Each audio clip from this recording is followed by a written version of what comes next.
Smart Business. Halo, apa kabar Anda Smart Business? Podcast Smart Business kembali hadir menemani aktivitas Anda. Walaupun singkat waktunya, tapi kami janjikan ada banyak sekali insight yang bisa Anda dapatkan sehubungan dengan kebanggaan Indonesia berupa kain. Nah, kita akan ulas lebih jauh bersama dengan Yurita Puji, Fashion Designer. Halo Mbak, apa kabar? Ya, baik. Kita ketemu lagi untuk sekian kalinya ngebahas masalah kain Indonesia. Kan banyak orang yang mengatakan brand-brand Indonesia itu bagus, termasuk kain dan produk lainnya. Tapi begitu sampai ke luar negeri, itu akan merubah taste atau rasanya, sehingga keasliannya secara ekonomis tipis dirasakan. Mungkin gak sih bisa go global atau mendunia? Mungkin dong, kita harus optimis ya. Oke. Optimis gitu. Jadi ya balik lagi, kalau kita mau global kita harus lihat dulu nih powernya kita itu di lokal sendiri ya, di Indonesia ini gimana gitu kan. Jadi percuma misalnya kita bisa ada order dari luar tapi kita nggak bisa memenuhi kebutuhannya itu, atau kualitas standarnya nggak bisa sesuai. Ya berarti ya mereka akan berpaling ke yang lain kan. Gitu. Jadi balik lagi kita harus kuatin juga kita punya power di Indonesianya. Kapitalnya kita ini yang harus diperkuat. Ini kan nggak lepas dari dari hulu ke hilirnya ya. Yes, beberapa edisi kita sempat bahas itu tapi belum maksimal. Nah, bagaimana kita coba telah sedikit dari para perajinnya, penenunnya, pembatiknya misalnya. Oke, sebenarnya kita perlu yang namanya, benar ya, Indonesia itu butuh kesatuan, itu benar-benar terasa ya kalau di bidang saya. Saya merasa gini, para perajin itu sebenarnya nggak bisa sendiri-sendiri gitu, walaupun mereka punya skillnya. Cobalah membuat komunitas, ya kan, membuat kelompok-kelompok kecil yang lalu akhirnya bergabung sama komunitas supaya mereka punya ketahuan gitu, mereka kebutuhannya apa sih sebenarnya, gitu kan. Misalnya mereka kebutuhan ternyata masalahnya adalah kualitas benang misalnya itu kan. Kenapa kualitas benangnya kayak gini-gini aja? Oke, karena kita misalnya di suatu daerah gitu, daerah A misalnya, karena kita dijualnya memang benang cuma ini doang gitu loh, ya kan. Nah, kita itu kan ada regulasinya, bisa ngomong sama pemerintah setempat, mungkin Perindak dan sebagainya, minta support. Boleh nggak kita nyobain pakai benang lain, benang merek lain, benang kualitas lain, yang tentunya akan menghasilkan kain yang berbeda dong, ya kan.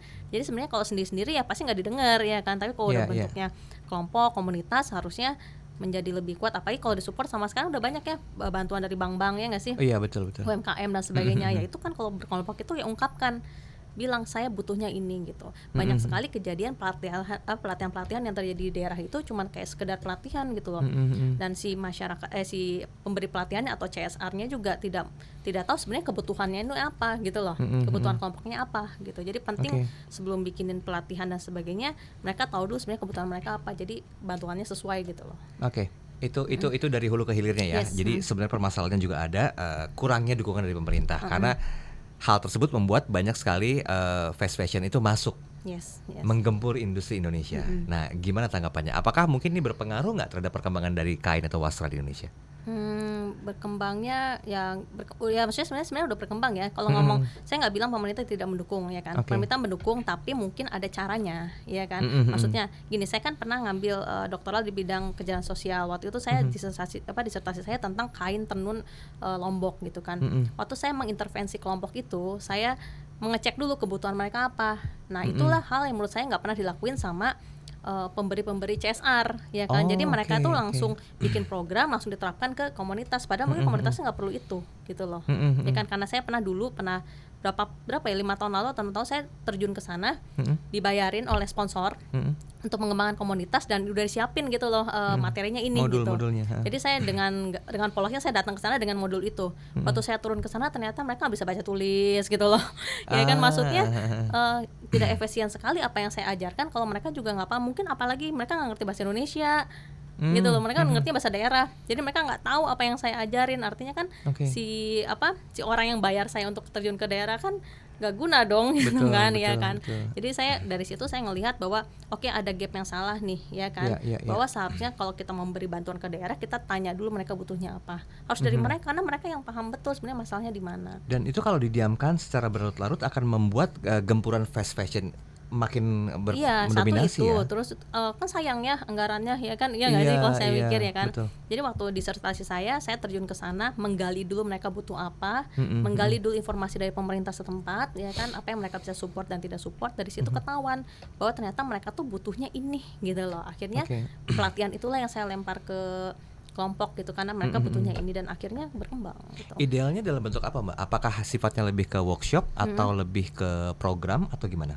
Macam-macam, ada yang bentuknya workshop, ada juga workshop tuh macam-macam ya, misalnya ada motif baru ya, pengembangan motif baru misalnya. Kalau saya bilang ya orang daerah tuh pintar-pintar, nggak usah diajarin motif baru. Kita tuh desainer luar ya, apalagi desainer Jakarta ya, nggak ada apa-apa dibanding mereka. Mereka tuh udah pinter banget gitu motif. Cuman mereka tuh kasih tahu bahwa misalnya contohnya, kan saya udah bilang kalau misalnya bajunya full tenun akan menjadi mahal. Jadi saya bilang gimana kalau si motif tenunnya cuma dikerah doang misalnya, ya kan? Saya ngajarin mereka bikin motifnya dari mereka. Tapi saya bilang posisinya di sebelah sini ya. Jadi kita ngabisin bahan gitu loh. Jadi satu kain itu bisa jadi 5 baju gitu, karena kita hanya pakai motif. Jadi motifnya diarahkan ke desain yang kita mau bikin gitu. Misalnya contohnya misalnya kayak baju cowok ya, baju koko gitu misalnya kan garis doang. Ya udah dia nenunnya modelnya garis aja panjangnya terus gitu loh. Ya kan lebih simple ya. Daripada dia bikin gede terus dibuang-buang kan bahannya gitu loh. Jadi kita cuma mengarahkan mereka, kalau motif jangan ditanya deh, mereka udah pinter-pinter. Jauh lebih pintar daripada kita ya kan, karena kan mereka bisa nenun. Kita di sana nggak bisa nenun, tekniknya kita nggak tahu ya kan. Tapi kalau mereka kan tahu gitu ya kan. Oke, Mbak, bicara masalah mendunia kan nggak mungkin hanya para pembatik atau para fashion designer saja yang bergerak maksimal tapi nggak ada dukungan pemerintah. Apa bentuk dukungan pemerintah yang sangat diharapkan sehingga kain atau wastra Indonesia itu ya nggak cuma terkenal di Indonesia aja, tapi ketika kita ke Eropa misalnya, ini punya Indonesia ya. Nah, itu kan ujungnya tuh. Tapi kan dari bawahnya ini gimana harusnya? Ini saya melihat gini. Di daerah-daerah itu banyak potensi anak muda yang pinternya. Di suatu daerah tuh pasti ada anak muda yang pinter dan kreatif, pasti ada satu orang tuh pasti ada. Jadi kan dia itu adalah ketua lah, atau misalnya jadi pemimpin untuk pengrajin lainnya gitu. Jadi jangan dari kita taruh dari Jakarta ditaruh ke situ, kita nggak diterima gitu loh ya kan, karena kan kita budayanya beda. Betul, ya kan, terus mereka juga, kita orang luar gitu ya, walaupun kita sama Indonesia, kita ini orang luar loh ya kan. Jadi pasti ada orang yang pintar di situ, ditaruh di situ, maksudnya untuk misalnya dia sekolahnya di luar daerah situ, jadi kan dia lebih open minded dan sebagainya. Kembalikan ke daerah, terus pimpinlah itu pengrajin-pengrajin, arahkan gitu. Dia jadi jembatan untuk saya orang luar ketemu para pengrajin. Jadi harus ada jembatannya, nggak bisa saya langsung ke pengrajin gitu loh. Dan itu ada satu daerah di Sawalunto, itu ada namanya Dona, dia tuh kreatif dan pinter banget. Ya kan, dia sekolahnya di Padang gitu, jadi nggak di sana. Jadi dia open minded banget lah, dia pinter banget. Dia memimpin pengrajin situ gitu loh. Jadi ya menurut saya itu the real udah nyata, itu berhasil gitu loh. Dan dia bisa selling ke luar negeri gitu loh. Ini berarti kalau kita bahas lebih lanjut akan banyak sekali penjabaran yang berhubungan dengan edukasi, keterlibatan pemerintah juga untuk mendukung program ini ya. Tapi bagaimana secara kesadaran untuk menciptakan orang-orang seperti sebutlah Dona tadi ya, yang mereka tuh memang dari daerah, ada niatan untuk bisa berkembang, balik lagi ke daerah. Kesadaran SDM seperti ini kan sangat sulit di zaman sekarang, Mbak. Saya gini ya, orang kayak Dona ini saya yakin banyak, ya kan. Nah, support pemerintah kepada Dona ini loh. Ya kan, saya hargai dia, ya kan, support dia. Kadang-kadang kita tuh nggak segalanya tentang uang juga, walaupun segalanya butuh uang ya. Maksudnya kasih apresiasi dia, kasih dia panggung, kasih dia support, ya kan. Jadi dia juga semangat, jangan sampai dia kembali ke daerah terus ngerasa pemerintah juga nggak ini, ngapain sih gue kayak gini, ngapain gue capek-capek gitu loh, ya kan. Toh gue nggak dihargain. Kita tuh kadang-kadang tuh kayak ada sisi yang idealis yang dibilang thank you aja udah happy gitu ya, terima kasih ya udah ini gitu tuh udah happy gitu loh ya kan. Nah orang-orang ini tuh support dong gitu, kasih dia panggung, kasih dia apresiasi, jadi dia happy, jadi dia merasa berguna gitu untuk masyarakatnya gitu loh, itu sih. Terus membuat kain tradisional itu terasa relevan dan mungkin fashionable bagi anak muda itu gimana? Perlu nggak kira-kira seorang dona-dona muda itu juga terlibat untuk bisa mengapresiasikan jiwa muda mereka? Tentu ya, tapi kalau tadi kasusnya Dona itu dia ini kan hanya pengrajin ya, jadi dari segi desain mereka nggak pegang gitu. Nah mungkin supportnya, saya kan pernah kolaborasi ya dengan Dona ya di Malaysia Fashion Week, Malaysia Couture Fashion Week gitu kan. Jadi dia support kainnya, kualitas kainnya harus bagus gitu. Kita kualitinya kita kontrol, nanti desainnya saya gitu loh. Gitu. Jadi memang nggak bisa loh kita tuh kayak pengen semuanya kita itu, jangan gitu. Kalau saya tuh orang yang senang bagi panggung ya gitu. Misalnya saya dapat support dana ya misalnya untuk panggung A gitu ya, saya biasanya gandeng orang gitu dong. Terus saya biasa gandeng orang daerah. Misalnya dana itu saya dapat dari daerah Gorontalo misalnya gitu ya. Kayaknya saya sendiri, hati saya kayak nggak etis banget sih orang luar dapat dana dari Gorontalo gitu loh kalau saya ya kan. Akhirnya saya memilih untuk membawa salah satu desainer satu panggung saya di Gorontalo gitu loh. Saya mencoba untuk menyeimbangkan gitu loh idealisme, walaupun sebenarnya untung banget ya kalau saya telan sendiri itu panggung gitu loh kan ya kan, tapi saya ngerasa harus doing good lah gitu loh ya kan. Oke. Toh nggak ada ruginya juga gitu, kita Oke. sharing panggung sama orang tuh nggak apa-apa gitu. Jadi kolaborasi seperti apa Mbak yang perlu dilakukan agar istilah mendunia ini bisa betul menjadi sebuah kenyataan?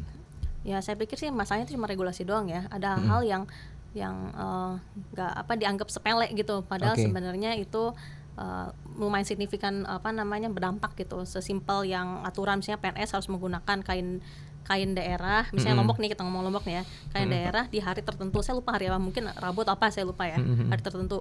Nah please yang dipakai itu tenunnya ya tenun Lombok, jangan tenun Jepara gitu. Itu problem yang dipakai hari pakai boleh pakai tenun, hari di mana harus pakai tenun, tapi yang dipakai bukan tenun lokalnya situ gitu loh. Artinya secara ekonomi tidak berdampak pada si pengrajin itu, tapi kendala lagi mahal ya kan. Betul. Mungkin kalau daerah Jepara lebih murah ya kan. Ya. Ya berarti ada solusi, mungkin desainnya ya asal ada tenun di sakunya aja deh, misalnya Mas ada baju, sakunya aja deh tenun deh gitu loh ya kan, nggak apa-apa juga. Itu udah ada ciri khasnya ya, ikoniknya Iya, udah kelihatan iya. gitu ya. Tapi setiap daerah punya ciri khas yang beda-beda ya untuk kain tentu tenunnya. dong, ya. Yang the bestnya mana sih? Disclaimer dulu nih, tanpa harus membandingkan ya. Saya mana ya, bingung ya. Nggak, mungkin aku ini dikit ya, aku modifikasi pertanyaan. Ada satu daerah yang pengen aku kembangin banget, cita-cita banget ya, pengen kembangin dan nggak kesampaian walaupun aku pernah terjun di situ cukup lama, yaitu Sulam Gorontalo. Gitu. Saya udah bawa ke New York, pernah show di New York, disupport dengan oleh bank besar ya, tapi nggak berkembang gitu, jadi belum berkembang gong gitu loh. Sedangkan kayak tenun Lombok atau kemarin Sawalunto itu kan saya juga udah pegang 7 tahun yang lalu ya, dan berkembang sangat pesat gitu, jadi happy gitu ya, kayak ngerasa gini, ini investasi saya 7 tahun yang lalu loh gitu loh rasanya gitu. Nah ada satu daerah yang pengen saya kembangin itu adalah Gorontalo. Kenapa? Karena saya tahu itu potensinya bagus banget. Dia tuh sulam yang tekniknya tuh susah banget ya. Udah nggak ada yang mau kerjain juga gitu karena saking susahnya gitu loh ya kan. Dan menurut saya itu tuh potensi banget untuk bisa berkembang lebih bagus lagi sih. Podcast kita Smart Business. Kita harus ngomongin masalah bisnis di ujung ini ya. Menentukan kualitas harga. Itu sebenarnya bagaimana sih? Ada nggak satu konsep atau rumusannya? Di satu sisi itu tidak merugikan dari para pengrajin sendiri, tapi cukup menguntungkan juga buat mereka, sehingga tidak ada yang dalam tanda petik terzolimi lah untuk masalah harga. Nah ini gimana strateginya? Kalau ngomong terjadi gini, mereka kan sistemnya itu adalah biasanya tengkulak ya kalau di daerah itu. Jadi ya nggak ada salah nggak sih tengkulak, yang nggak juga sih gitu. Dia memberikan fresh money kepada pengrajin. Betul. Ya kan, jadi nggak kenapa-napa juga gitu. Yang masalahnya gimana caranya itu kencang terjual aja sih menurut saya kalau ngomongin bisnisnya ya. Ya kan gimana si produk-produk si pengrajin itu nggak ada nganggur, tetap di order lagi, tetap di request lagi. Nah kuncinya kan gitu. Jadi menurut saya sih sebenarnya cuman masalah ini aja sih, gimana caranya desainer-desainer lokal ini mau pakai kain mereka itu aja dulu. Kita nggak usah berharap luar negeri pakai deh gitu kan. Iya kan. Toh kita juga bikin produksi ready to wear pakai bahan dari China, gimana dong? Iya, faktanya gitu ya. Oke, baik. Kita sudah sampai di penghujung podcast Smart Business kali ini. Ada satu quote menarik yang saya dengar dan ingin saya jadikan sebagai sebuah finalisasi konklusi bahwa mulai dulu dari lokal. Kalau lokal udah mau mengakui kualitas dari semua produk-produknya, baru bawa pelan-pelan ke step berikutnya. Ingat, yang ada di atas itu semua dimulai dari anak tangga terbawah. Saya Daryl Adam, sampai jumpa. Smart Business. Lead you better.